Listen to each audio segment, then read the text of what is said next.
Welcome to the Eye on Annapolis Local Business Spotlight.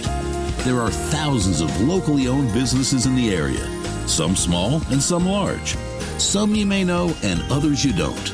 But one thing they all have in common is a great story, and we want to share it with you. Join us every Saturday as we talk to the founders, the owners, and the managers of local businesses you have come to know and love, and those you will come to know and love. Now here's your host, John Frenay, with this week's Local Business Spotlight. We drove up here to Odenton this morning, or maybe it's Odington. I know there's a big, whether there's an ing in there or not. But we're speaking with Shay Cook, who is the founder of an organization called, or a business called Crusaders for Change, based out of here in Odenton. And I want to talk to you for a couple different reasons. Number one is that you were part of the second cohort, which is a word that I really don't like, of the IVP program, which is a program with the Arundel Economic Development Corporation. But Crusaders for Change is really kind of a neat organization. I keep saying organization because it's... It's organization. Is it organization a company? Or a company. I call it both. But based here, and with what's going on in the world, and just people making their way, and the pandemic crisis that went out, and everything else, it's a very needed type of a organization and a business here. Founded in 2016, so you've been around for a little bit. Yes, been around the room. You are a woman-owned MBE, DBE, depending on which way you want to look at that.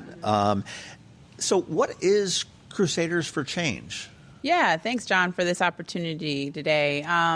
Crusaders for Change started, May 5th, 2016, Cinco de Mayo, but it really came into fruition 10 years Did tequila have anything to do with that? No. Do like some tequila in vodka, but no tequila.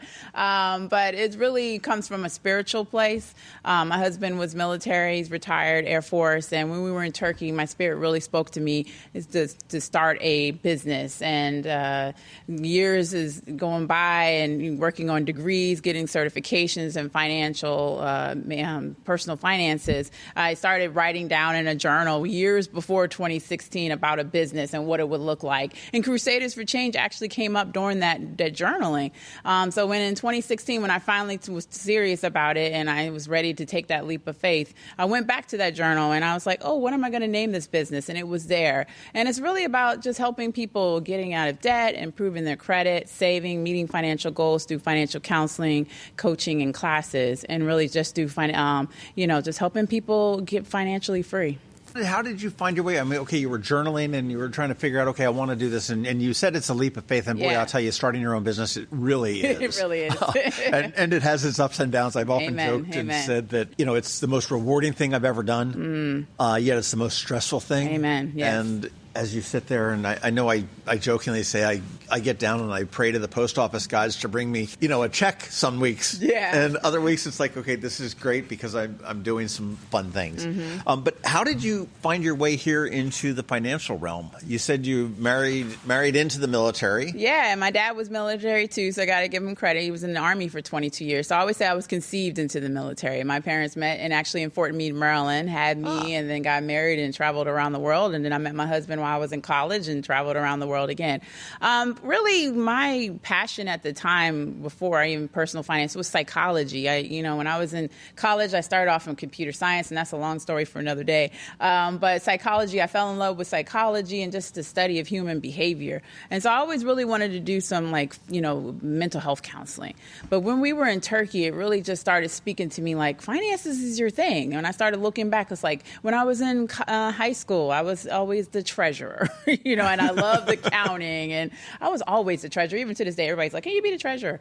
And I loved math. And then when I went to college, again, psychology was like the thing. I was like, "Ooh, I'm going to be a psychologist." But when I was working for the family services for the Air Force in Turkey, one of my colleagues was like, "You got a real knack for helping service members with budgeting and finances and stuff." And I'm like, "I don't want to do that. I want to do psychology." She's like, "Well, you need to apply for this program."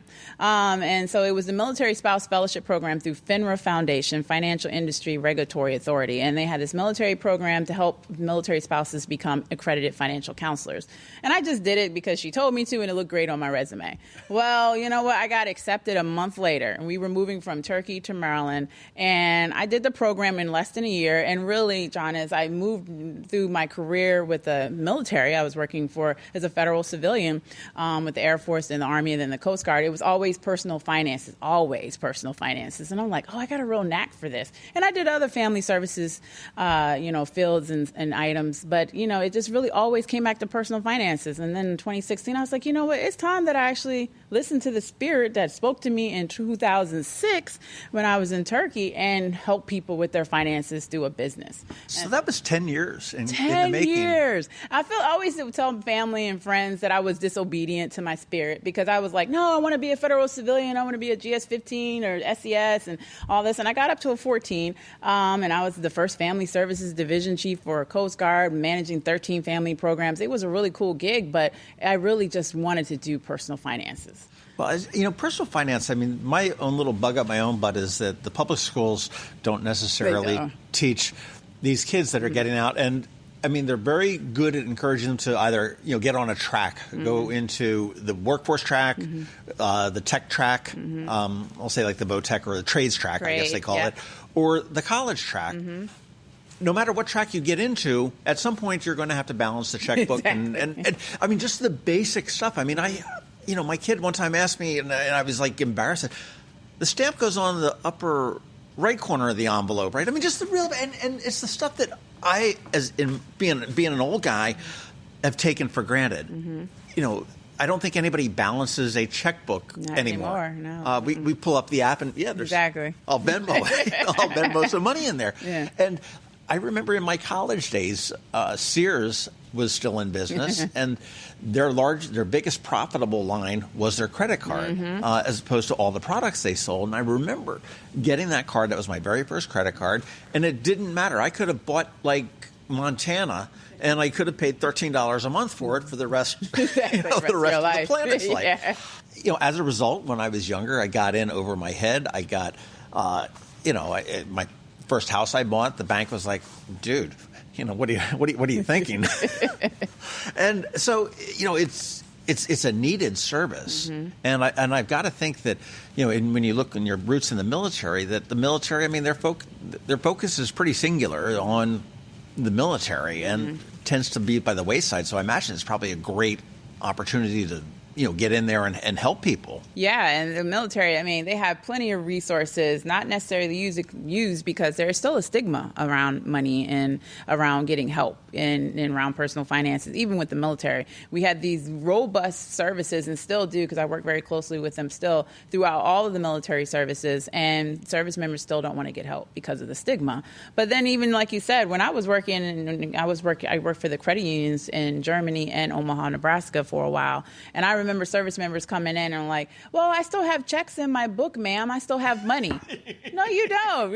I'm looking at your account right now. It's negative 300. It starts with a dash. That's not good. So, and they were young service members, 20, 21, 22, and they had no clue about money. So, I working for the military at the time, I was helping people through educating them. And now I'm helping, through the library system, educate the youngins because they have no clue about saving, investing, and anything between. You're working with the Arundel County Libraries? Yes, I do. The library is so not the library when I was young. Yeah.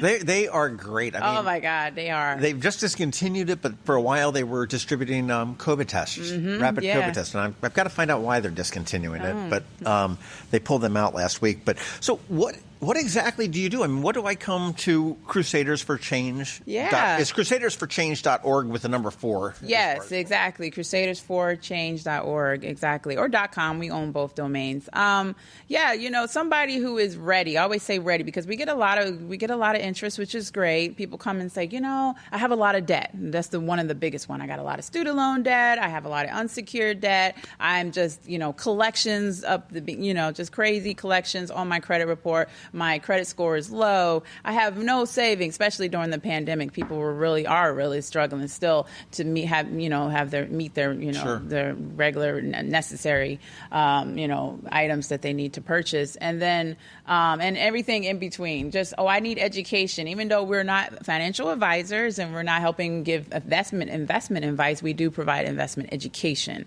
and that's what we do with the library and other places, just to educate people on their 401ks, 403bs, the IRAs, and so forth. So people come to us and they really are struggling. It's either reactive or they're preventive, whatever the situation may be. And I always say, if you're ready to move forward, there's discipline in this. Just like when you go on a diet, and you change your lifestyle. There's discipline, there's sacrifice, there's accountability, there's goals, all these kind of things that we help you put together. As a counselor, we're looking at mindset and behavior changes, which I just love how God just came together and said, you get this psychology degree, it's going to help you with finances as a counselor. And then the coach is really putting that accountability in there, attaching their values to their goals, and then having that accountability piece. So that's why I love the whole counselor coach piece too, even though I was a counselor way before I was a coach, but the coaching really helps as well. So, and I've hired people to assist with all those areas too. Great. Well, I've seen commercials and stuff like that about, pay us money and we'll erase your debt and improve your credit scores or anything. Is that a bunch of BS? I believe so, personally. I know some states and throughout, because I've worked through many different states being a military spouse. In Georgia specifically, and some of the southern states, it's illegal to have these credit repair places come in. So it's funny, like when I try to be on social and they're like, you're credit repair, we can't, approve you. I'm like, I'm not a credit repair. What I'm really doing is, and working for the credit union really helped me, is sitting down with a person, going through their credit report, saying, do we need to dispute this item, do we need to pay this item so it can come off your credit? It takes time. These credit repair places, what they do just real quickly is you'll pay them $500,000 plus dollars. They'll report your item to the credit report or try to threaten them, and then they'll remove it temporarily so you can go buy a house and a car real quick. But guess what? In 6 to 12 months, it's back on your credit report. So it takes time for you to repair your credit, and I can help people with that. It does. I mean, and it's again, you mentioned diet. I'll say it's just like a diet. I mean, I want to lose 60 pounds. Exactly. Well, it's not happening by the weekend or the Super Bowl. It's going to take a little bit of time and effort to do it there. And you did mention that you're not a financial planner. I mean, what is the difference between what you do and financial planning? Yeah, exactly. So what I always tell people, we're focused on the basics. So we're looking at the debt, and I know planners do that as well, but they don't get paid for that most of the time. We're focused on looking at the basics, teaching you about your debt, your credit, saving, financial goals, meeting those goals, and really, again, with the counseling piece, changing your behavior. A lot of people know what they need to do. They just don't know how to, or they've got a mindset issue or money trauma. That's a real thing. Money trauma from a parent or relationship that just really... What is money trauma? Yeah, it's a good question. I was just in a symposium about that there. It's just, something like, a family member is... You come from a family member a family that is broke, that has poor, that they didn't have any money. And so you're always, when you finally get money, you're like, either keep it close to you because you're scared that you might lose it. That's just one example of many. Or you're spending crazy, which I do have a lot of clients, unfortunately, because they come from a family of low income. They didn't have a lot of money. They couldn't buy food. They didn't have housing. They had to stay with family. That can traumatize a person. And then when they finally get money or they get to a place where they're comfortable, then they're either hoarding the money and they're not able to save or do stuff because they're scared to spend or scared to save. They're putting it under the bed, literally. Or they're spending because they never had any clothes. They never had a lot of food. So it can go in many different ways, and it can be deeper than that. That's interesting. I would think it would work the opposite way, too. If say, you were of a family of means that did and the stock market crashed and you put all my money with Bernie Madoff. And all of a sudden, I was living the life, and now I'm not living the life. Mm-hmm. To be able to, to be a child of that or to be part of that and rebuilding,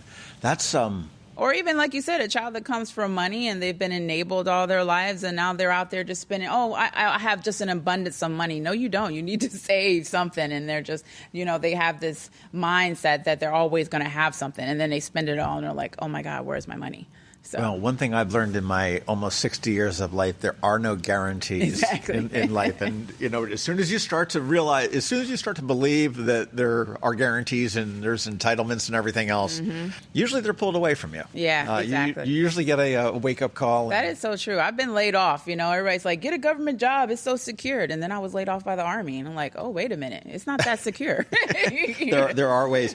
But do you work, businesses. I've talked to a lot of businesses, and some of them I walk away and I go like, wow, how are you in business? and there are some people that are great idea people. And I will say musicians as a whole tend to be, they're creative, they're geniuses, they produce a beautiful product. Most of them are probably not real good on the bookend. Exactly.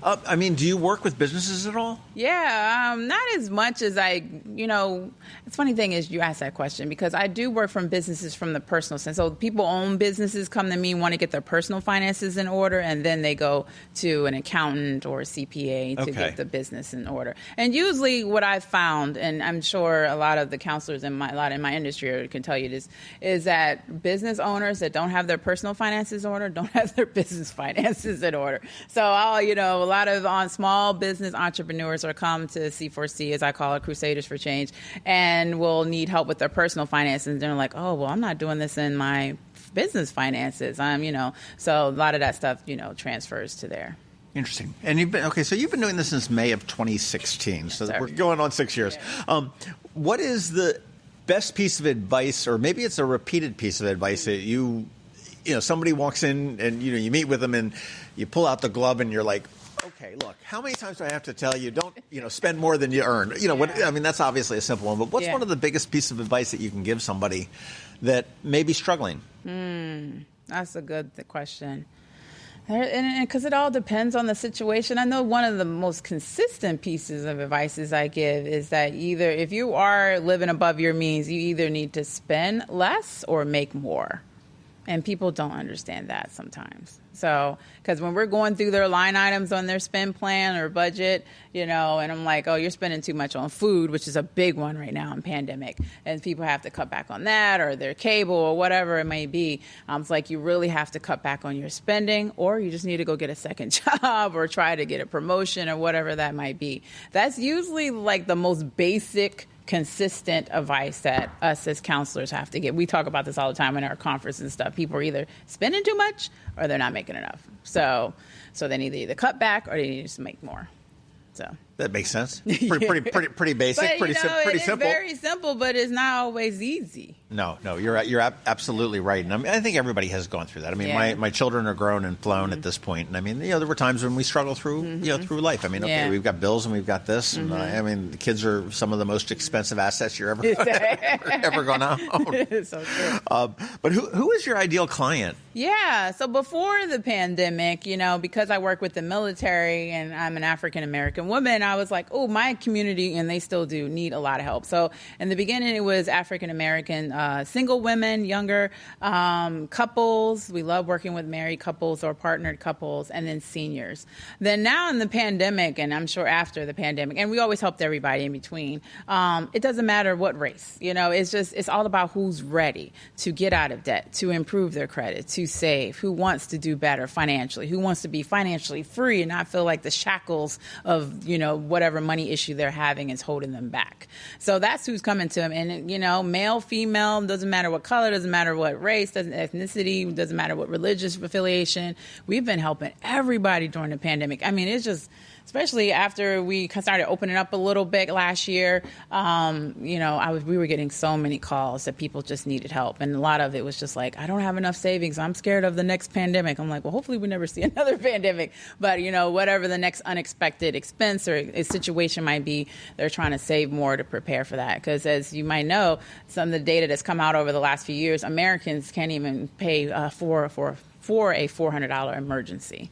It's a story I've told a couple different times, but I was talking to this guy at the Salvation Army down in Annapolis, and they have a food kitchen in the basement. And I just happened to notice this guy rolls up in a fairly new, less than a year old, high-end Mercedes, goes down to the basement and comes out with a bag of whatever food. And I was just sort of taken aback by that. Because, again, this is a a misconception on my point, and it's an assumption and everything else that here's some loaded guy going down there and taking the free bread that the poor guy that's living homeless can't have. And I asked him about that, and he said that he says he knows exactly who I'm talking about. And he said, we don't ask questions. If you need it, you can have it. That's our policy. Yeah. But he said, I'll tell you the situation there. That is a family that is very well-to-do, stay-at-home mom. The kids are in private school, nice home, the whole 9 yards. He just, was living the life. Had the Mercedes, had it all. Lost his job. And he's going to be reemployed. It's not like he's unemployable. Yeah. But he's got 2 or 3 months before he finds that. Okay, and during those 2 or 3 months, he's got to figure out: do we pay the mortgage? Do we pay the car payment? If we don't have a car, we can't go out to look for jobs, or do we cut back on the food bills? And that's where we come in to fill that gap. I would hope that at some point when he gets back on his feet that he would remember this and pay it back. If not, that's fine too. But it really hit home for me that we're all so close. You hear the phrase living paycheck to paycheck. Yes, very well. But we are also close. And you said that, a $400 unexpected expense. And, that's, I don't even know whether it's still valid, but they used to tell you have 6 months of emergency living expenses. Now they're saying up to 12 because of the pandemic. Yeah. Well, what constitutes a emergency fund? Is that like where my life and my lifestyle continues, but I just have no income type? Does that include my Netflix? No, that includes your necessities. So when I'm helping to spend, a client and we're going through their spend plan, I'm like, all right, we're planning for an emergency fund. Used to say 3 to 6, now we say 6 to 12 because of the pandemic and because it's just the way the world is, And so we're looking at, the necessities: your rent, mortgage, your light, your utilities, your food. And that's the basics in your car, in your vehicle, exactly. And of course, your utilities includes the telephone because that's important as well. But, working for the military, many times service members would come in. I was an emergency relief officer for the Army and the Air Force, and people would come in needing, grants and loans for just all kinds of different emergencies. And a lot of times they're like, well, I paid my credit card, but I don't have enough money for food. And I understood that. I'm like, why are you paying your credit card? Well, they didn't want to ruin their credit. They didn't want to, the collectors coming after them. But they knew that we would help them with their food. So they had to make a choice between paying, all those other bills, the rent and all that, the car, the child care, and stuff like that. And then they were like, well, we'll leave food and then we'll go seek assistance for that. Because most places are not going to pay for your credit cards and your cars, and stuff like that. So they had to make the hard decision sometimes to go without food so they can go and try to get money for food. Horrible position to be in. Exactly. Horrible position to be in.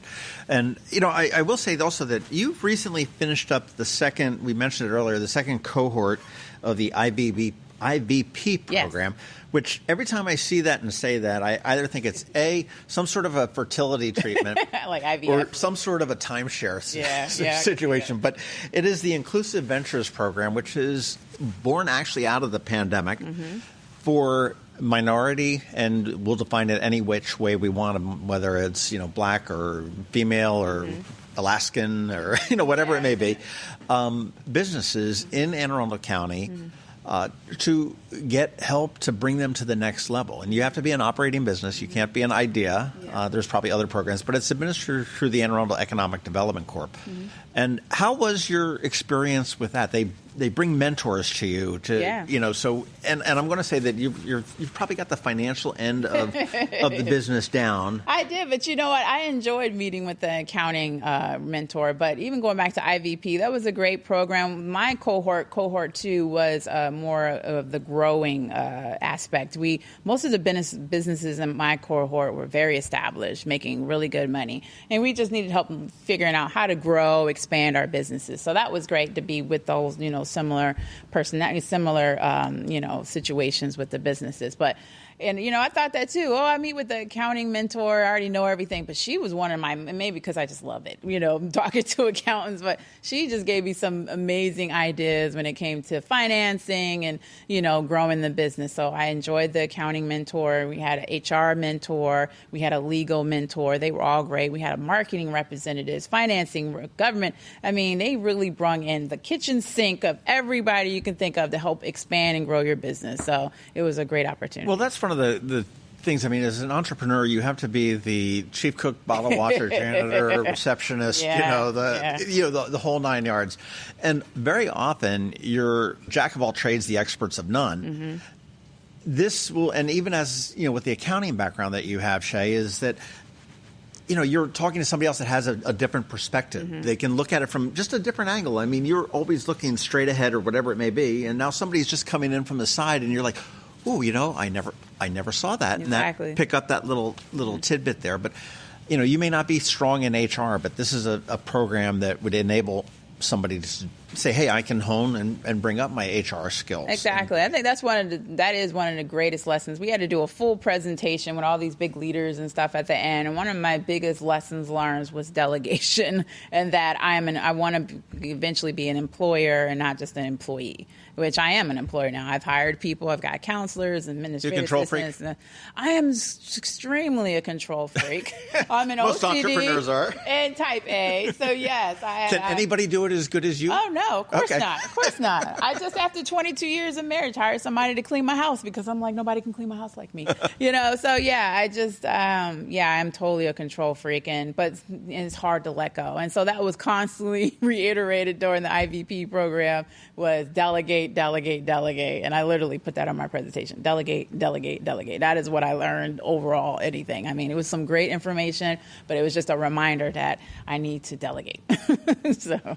And so it was a valuable asset for you. Totally. And my sister was in there, so that was a surprise. She owns a hair salon in Odenton, so she's growing her business as well and expanding. So, and then a couple other business people that I've known through different organizations were in there. So it was a great cohort. That's right. That's really neat. That's neat. And again, the whole thing is there's no cost to do it. No cost. You've got to apply for it. You've got to be a business. You've got to be in good standing. Exactly. I think you had to have made some revenue in the last year or two. They had a cap and how many employees you had to have, and then also we had to go through an interview process. Right. So I mean, it wasn't just like a come on in and sit down type thing. But in the end, you also do get a grant of $5,000 for if you're just starting up. It's seed money, and in your case, it could be expansion money, and you could turn around and whether it be I need a new computer software to handle something or other. Promotion or advertisement, which is what I used it for. Which is fantastic. Yeah. Crusaders for Change, with the number 4 in the middle there, .org or .com. Mm-hmm. And this is Shay Cook, who is the founder and the president and the CEO and the chief cook, bottle washer, and accountant, marketing, and everything else. And control freak of the organization. This is some great information. I think this is a service that anybody can use. I mean, I would certainly think that somebody that feels they may be on the right track could benefit from talking to you to either you say, yeah, dude, you're doing good. Exactly. Or, you could do better. Or, man, you're way off. One of the two to figure it. Yeah, it's good to, people say you got to check in with your physical body, and now they add the mental piece, which we're still working on in this country, and then the spiritual piece. But you need to check in with your finances. So, like you said, if somebody's really good at it, we can offer you. And it's not just me. I have a team of counselors and coaches that can offer you assistance and to improve your situation. Fantastic. Yeah. Shay Cook, thank you very much for your time this morning. Congratulations on completing the IBB program. And, crusadersforchange.org is where you want to go and check out all the things that they can do for you. And if you're struggling or not quite sure you're on the right track, I would suggest giving you a call and see what you can do. Please do. Thank you. Thanks for listening to this week's Local Business Spotlight. Please make sure to visit eyeonannapolis.net for all your local news, events, and opinion. And in case you haven't already, please subscribe to the Eye on Annapolis Daily News Brief, where we bring you all the day's local news direct to your phone, tablet, or computer in about 10 minutes. It comes to you at 6 a.m. every Monday through Friday, and you can subscribe on Apple Podcasts, Google Podcasts, or wherever you get your podcasts.